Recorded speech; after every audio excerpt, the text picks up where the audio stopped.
think Boulevard Baby's the only good song, and that's over another rap beat that's not really originally yours. So, but Swifty has all that original music. He writes his own music, collaborates with dope ass artists. Was right there with Kodak Black. You know what I mean? No, there's been no like really, even though I think he's Central American or some shit.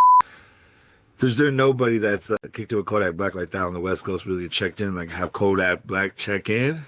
You know what I mean? Check in with Swifty Blue. He checked in, and the check-in thing was so funny, right? You know what I mean? It was so dope.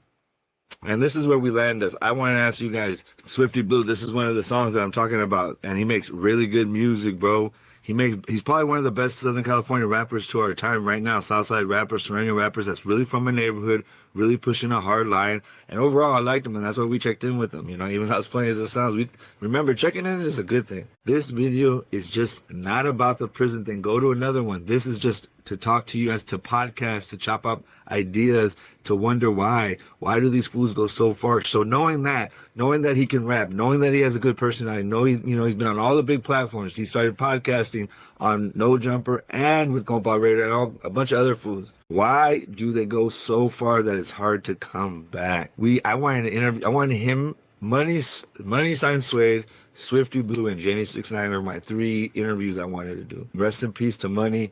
He passed away by the time we got started going.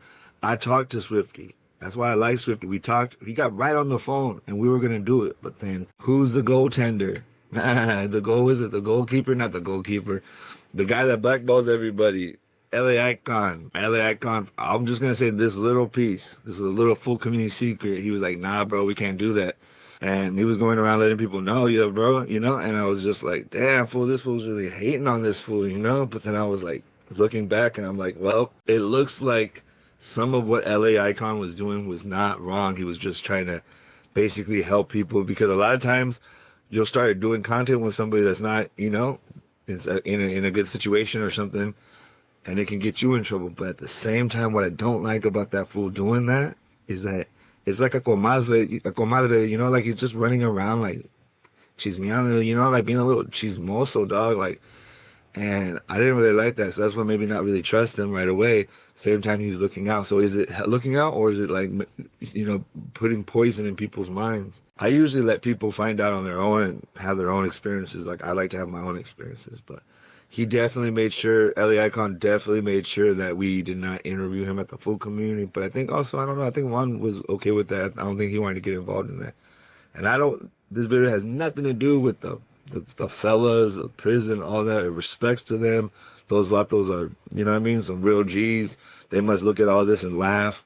But the main thing is, why? Why would this fool mess with real ones? Even if he's a real one, me.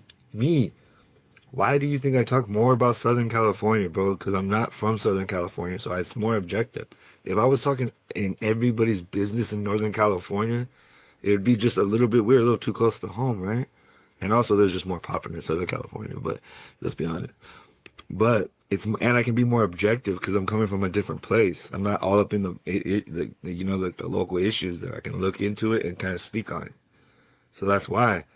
But I don't get why Swifty Blue trolled the North, trolled his own people, studio rapper.